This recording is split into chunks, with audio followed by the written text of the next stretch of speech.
Bonjour les scorpions, bienvenue sur ma chaîne Val et ses cartes. Merci d'être là et moi je suis ravie de vous accueillir pour votre guidance du week-end du 24 et 25 juin 2023. Donc ne prenez que les messages qui vous parlent, que les mots qui font écho en vous, tout ce qui ne résonne pas avec vous, laissez passer, laissez couler, c'est que ça n'est pas pour vous, c'est pour d'autres scorpions. Alors voilà, je vais prendre une première carte de l'oracle Histoire de sorcière pour voir un petit peu quelle énergie va vous accompagner sur le week-end, quelle va être la couleur de votre week-end, sa tonalité. Allez, c'est parti pour vous, les scorpions. Là, voilà. Alors, on a « Exprime ta pensée ». Il y a la notion de communiquer là sur ce week-end, d'oser exprimer ce qu'on pense. On a deux personnages, un jeune qui paraît voilà inexpérimenté et un personnage beaucoup plus âgé qui a la sagesse. On voit ça ressemble à une robe de bure, donc voilà, il y a une certaine sagesse. Et malgré cela, il y a cette notion d'oser dire ce qu'on a à dire, d'oser échanger avec quelqu'un de plus sage, d'oser confronter sa propre vision, ses propres arguments. Il y a cette notion-là sur le week-end d'échange et de ne pas s'attacher à l'expérience que quelqu'un pourrait avoir, mais de laisser libre cours à votre perception des choses. Et ça vaut pour ce personnage plus âgé qui est dans le respect d'arguments qui peut-être sont nouveaux pour lui ou auxquels il n'a pas pensé. L'expérience ne fait pas tout, il y a la spontanéité, la jeunesse, la vision, une nouvelle vision des choses. Donc il y a peut-être un petit peu de tout ça qui se joue sur ce week-end. En tout cas, il y a une notion de penser quelque chose et d'oser l'exprimer, quelle que soit la personne qu'on a en face de soi. Alors, on regarde avec le tarot, je vais prendre 3 cartes.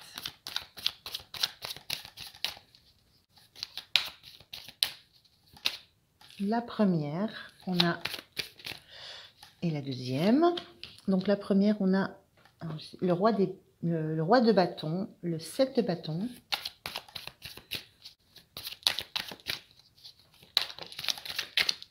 Et la troisième, la justice.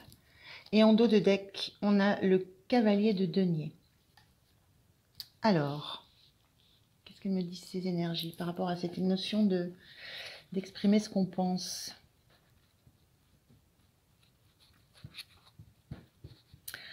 Alors, on a là, on a un personnage central, plutôt jeune. J'ai la notion de défendre. Alors, défendre des arguments, certainement, mais défendre... on défend un petit enfant, on défend quelque chose qui est fragile, on défend quelque chose qui... ça peut être l'enfant intérieur, ça peut être l'idée d'avoir des arguments pour défendre ce qu'on pense réellement ou ce qu'on pense qui a le plus de valeur pour nous. Et on a cette énergie-là qui est entourée de 2 personnages, là, pour le coup, très forts, très ancrés, très puissants. On a ce roi de bâton, là, qui est... je vérifie, c'est bien le roi, est-ce que c'est un nouveau jeu? Oui. On a ce personnage de roi de bâton qui est très puissant, qui est installé là dans un trône et qui ne bouge pas, qui est assis, qui est centré sur ce qu'elle a à penser, à réfléchir. Il y a une notion de prendre des notes pour vraiment penser à tout. Il y a une notion de sérénité, un peu de froideur dans cette énergie, dans cette carte-là particulière.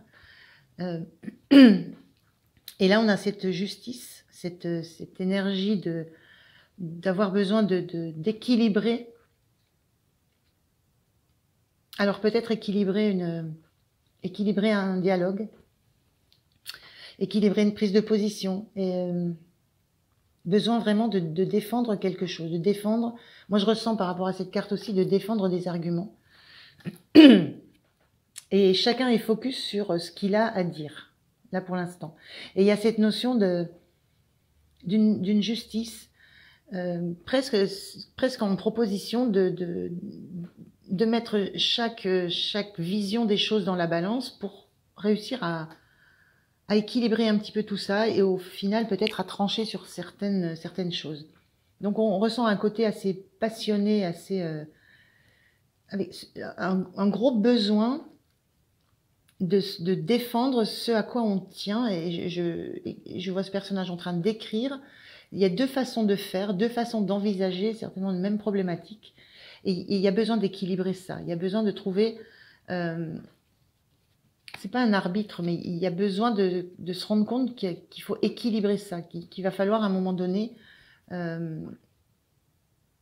pouvoir que chacun puisse à hauteur exprimer ce qu'il a à dire de façon différente. On voit là quelqu'un de très très posé qui prend voilà qui prend ses notes et qui a le recul nécessaire et qui est pas dans la passion.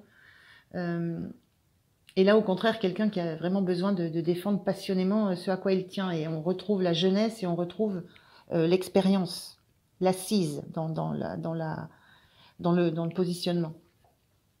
Et autant là, on avait des échanges chaleureux, respectueux, autant là, on sent que chacun est arc-bouté sur ses positions. Donc, il y a une notion de devoir équilibrer un petit peu les relations. Et avec ce cavalier de Pentacle, c'est la notion que des choses qu'il y a besoin de faire les choses doucement par étapes, mais que c'est quelque chose qui tient vraiment à cœur. Il y a quelque chose qu'on porte en soi, qui a de la valeur pour nous, qu'on veut absolument manifester, exprimer, qu'on veut absolument défendre, malgré des arguments qui viendraient apporter des éléments contradictoires. Voilà. Avec cette notion de cavalier de Pentacle, on a aussi cette énergie d'avancer doucement, étape par étape. Donc, il y a certainement de ça. Il y a un certain rythme à respecter. Il y a certaines étapes de l'échange à respecter pour ne pas avoir à revenir sur des choses qui ont été dites. C'est chaque argument va être débattu, va être argumenté d'un côté ou de l'autre, dans l'idée de trouver un équilibre et de pouvoir ensuite passer peut-être à l'argument suivant. Voilà, c'est un petit peu ce qui me vient. J'ai pas demandé. Alors, comment vous vous sentez-vous sur ce week-end des Scorpions ?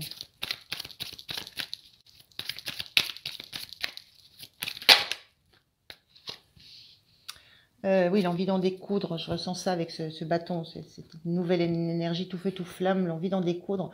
On retrouve là, dans ces deux énergies, la fougue de la jeunesse et le calme de l'expérience. Votre énergie, c'est cette as de bâton, c'est envie envie d'exprimer, envie que quelque chose de nouveau démarre aussi, qu'une nouvelle façon d'agir démarre, envie de bouger, bouger les choses. Et là, on a ce 10 de coupe inversé. Le 10 de coupe, c'est la notion d'harmonie. Il y a l'envie de casser, j'allais dire, de casser une harmonie, justement de casser quelque chose qui n'est plus harmonieux. Sensation, là, on a une maman et ses deux enfants là qui échangent tranquillement. Là, on a une sensation justement, il y a pas d'échange tranquille. Et il y a besoin de relancer quelque chose de nouveau, de lancer une nouvelle action, de faire différemment pour remettre du lien dans cette relation. Il y a une notion de relation, mais avec deux statuts différents. Ça peut être parent-enfant, parent-ado. Je ressens un petit peu cette notion-là où il y a besoin d'agir, de lancer quelque chose de nouveau dans la matière, dans la créativité, il faut créer quelque chose de nouveau, créer un nouveau mouvement pour permettre de renouer un dialogue, pour permettre de rééquilibrer aussi des énergies qui sont différentes parce que expériences différentes, parce que âge différent. Il y a un peu de ça. Qu'est-ce qui va vous soutenir ?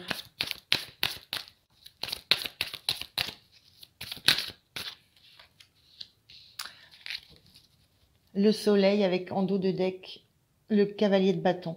Ce qui va vous soutenir, c'est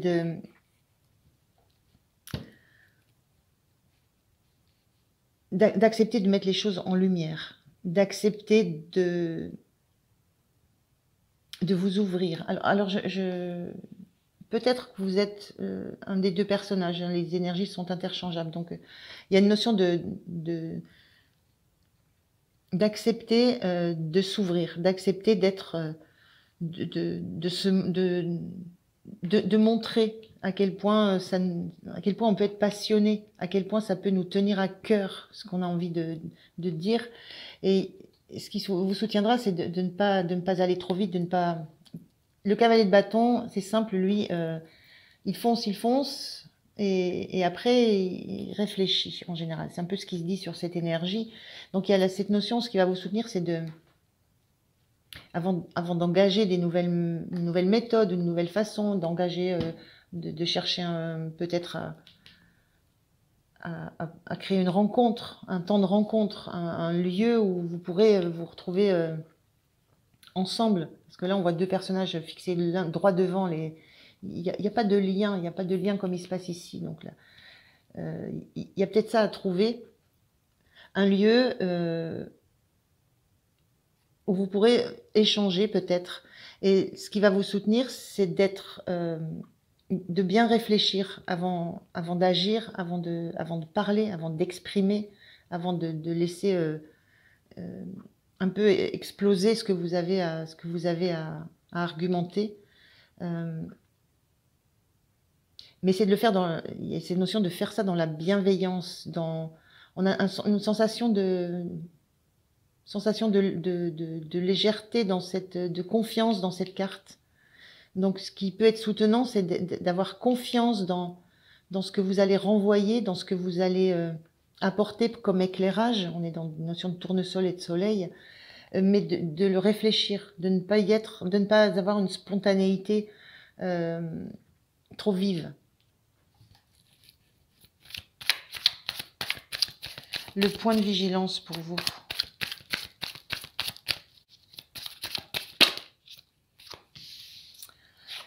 On a le monde. Le monde, cette carte, elle est magnifique. On a le monde, il baigne dans l'eau, la tête dans l'air, le feu sur une main et la matière dans l'autre. Il y a les 4 éléments qui sont représentés, la terre de l'autre côté. Il y a les 4 éléments représentés. Le point de vigilance pour vous, et on a la sensation d'un accomplissement, d'une réunification, d'une puissance aussi dans cette carte, sensation d'une énergie qui maîtrise tout, qui a la maîtrise de tout. Donc le point de vigilance, c'est justement d'accepter que vous n'avez pas la connaissance de tout, vous n'avez pas tous les éléments dans les mains. Vous ne connaissez pas tout, vous n'avez pas tous les arguments, tous les éléments. Et on a ce 6 de coupe qui est inversé. 6 de coupe, c'est l'idée de se faire un cadeau à soi-même. Donc le point de vigilance, c'est il y a peut-être la notion de d'accepter de faire un cadeau dans cet échange, d'accepter peut-être que le cadeau, c'est d'accepter de reconnaître qu'on ne sait pas tout, on n'a pas tous les éléments. Moi, je vois plutôt ce personnage-là, c'est-à-dire malgré l'expérience, malgré l'âge, malgré l'ancienneté, malgré tout ce qu'on veut, il y a des choses qui vous échappent, qui échappent à cette énergie plus expérimentée. Et c'est peut-être le cadeau à faire. On retrouve une maman et son enfant. Ça peut être l'enfant intérieur, mais ça peut être ce duo là qu'on sent de génération, ce petit stress générationnel où il faut accepter de ne pas avoir la maîtrise de tout, de ne pas tout connaître et de ne pas avoir le point de vue, accepter de ne pas avoir le seul bon point de vue parce qu'on est censé avoir une maturité et avoir déjà connu beaucoup de choses, beaucoup d'éléments, beaucoup d'expériences. Donc il y a peut-être ce cadeau-là à faire, c'est accepter de se remettre en position de je ne sais pas tout, je vais attendre ce qui va m'être apporté. J'ai un petit peu cette notion-là.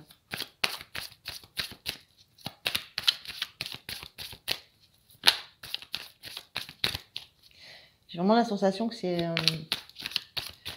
problème de relationnel, plutôt générationnel dans une famille. C'est très particulier, si ça ne vous parle pas, vous laissez. Hein. Alors, fin de l'énergie à la fin de ce week-end. On retrouve ce 10 de coupe, mais à l'endroit. Il y a un dialogue, voilà, il y a quelque chose qui se remet en place. Il y a une harmonie, enfin, on retrouve le sens de la discussion, de l'échange.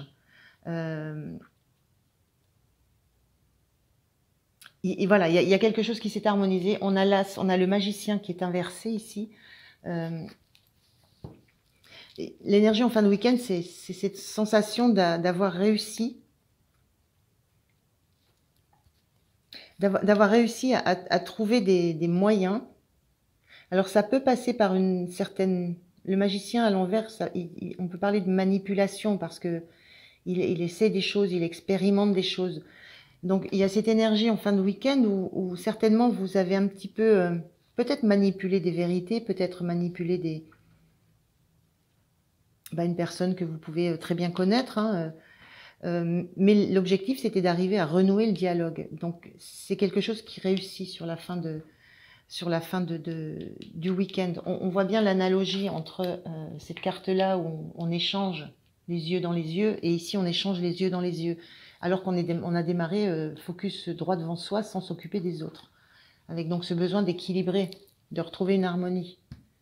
Donc, une belle énergie sur la fin du week-end, avec peut-être... le sentiment d'avoir manipulé ou d'avoir été manipulé, mais d'avoir accepté parce que l'enjeu était fort, l'enjeu était grand, et un enjeu familial quand même. Donc une belle énergie retrouvée, une sensation d'un échange qui revient d'une belle harmonie. Il y a une notion de réussite. Je prends un petit message de l'oracle des énergies cosmiques, le voilà. On vous dit, la clé des habitudes. Certaines mauvaises habitudes entravent ton chemin vers l'alignement et l'épanouissement. Tu peux ne pas te rendre compte de ce qui n'est pas bénéfique. Les schémas s'alourdissent avec le temps et pèsent dans tes énergies. Ils te ralentissent dans ton élan. Modifie ces habitudes. J'avais un petit peu cette sensation-là en voyant ces deux personnages avec ce monde qui était en point de vigilance, c'est-à-dire des choses qui sont actées parce qu'on a toujours fait comme ça. Il y a une notion d'expérience, de vie. Et voilà, on a toujours noté, c'est inscrit dans le marbre, c'est calé, on est assis sur ça, on n'en bouge pas. Il y a cette notion d'habitude là que vous acceptez de casser, une certaine vision des choses que vous acceptez de lâcher pour permettre un retour à l'échange, un retour à la communication. Donc c'est très, très chouette.